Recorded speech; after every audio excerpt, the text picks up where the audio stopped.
woote bi nga xam ne woote nañ ko ngir benn sitting pour manifester encore une fois comme niñ ko tàmmee di def bés bu ñu jàppee ne rek jot na pour ñu jugati en tant que jigéen jugati en tant que féministe jugati itam en tant que activiste pour mën a fàttali population bi lu bari mën a fàttali état bi également ay engagement par rapport ak protection ak promotion des droits des femmes et des filles au Sénégal tey nag li ñu dajale ñun féministes yi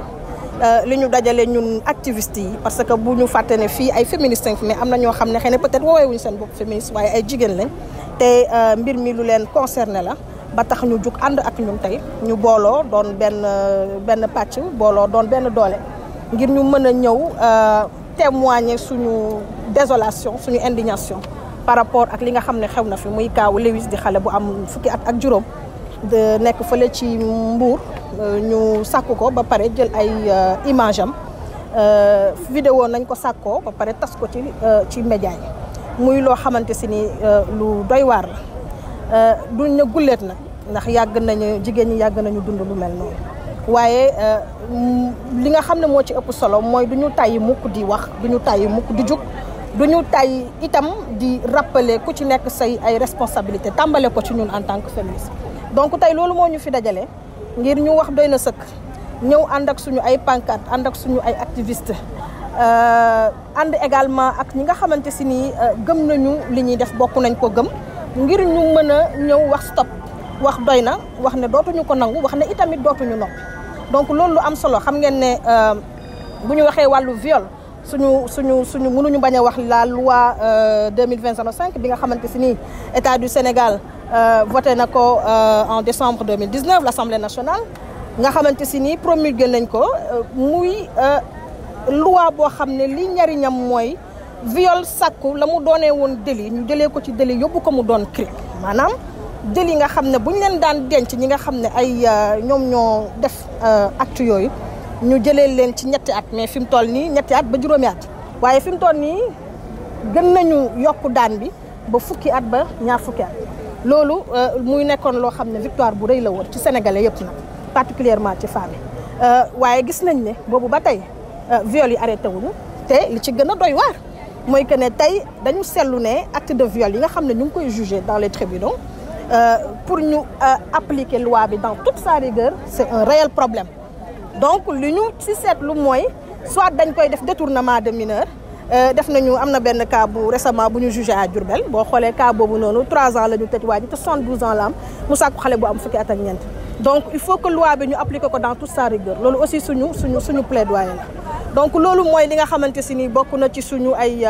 suñu plaidoyer ñu ñëw ngir wax doy na sëkk Louise benn cas la mais Louise yu bari ñu ci société bi Louise yaa ngi ci bureau yi Louise yaa ngi ci kër yi Louise yaa ngi ci société bi foo dem fekk fa Louise waaye itam ñi nga xam ne ñoom ñooy sàkku ñu ngi fépp donc comme ñun ñoo dëkkandoo te defe naa ne li gën a métti ci liggéeyu viol defe naa ne fexe ba ñu dénoncer acte bi la donc silence bi mooy suñu problème li ñu bëgg nag mooy fi mu toll nii que organisation yi également am nañu ci part ñu war a xam ne organisation yi war nañu liggéey ci sensibilisation plaidoyer parce que dafa am loo xam ne complément judiciaire la am na loo xam ne juge bi mënul def lépp juge bi la ñu ko wax il va dire le droit donc la ca des mooy ñun nan la ñu war a taxawee en tant que féministe en tant qu'organisation de la société civile pour que ñu mën a sensibiliser les populations par rapport à ça mbir mi nga xam ne aussi ma bëgg koo wax aussi mu am solo lool mooy traitement bi taskatu xibaar yi di traiter question de viol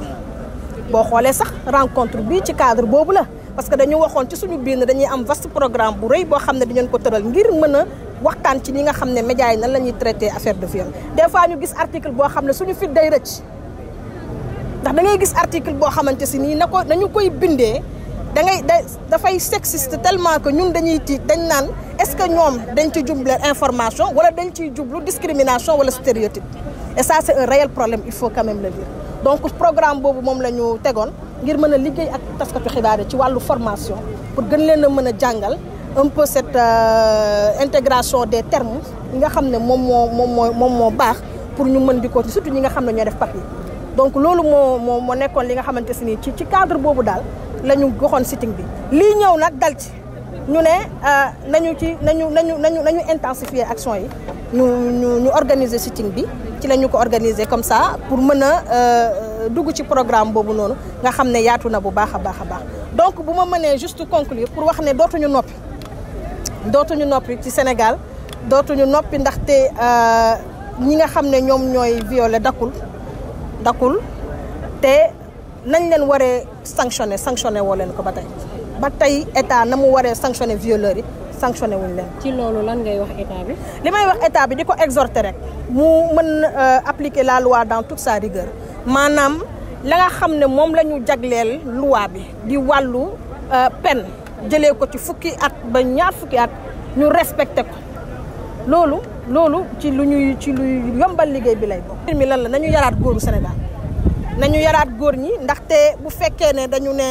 dañoo jël xale dafa dem jigéen dafa dem fekki góor la mu ko def bu fekkee ne daf ko faa violé moom moo ko def loolu c'est des discours yoo xamante si ni ñu ngi koy tenir ci réew mi te dafa war a deñ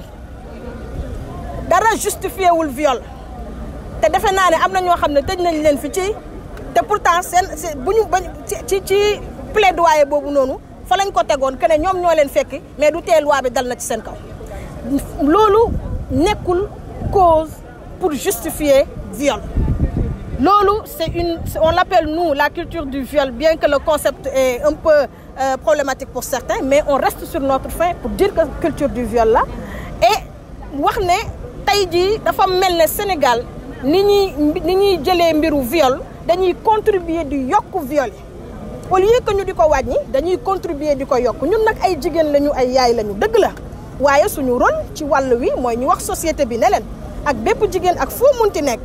que ne aucune femme n'est responsable d'un viol.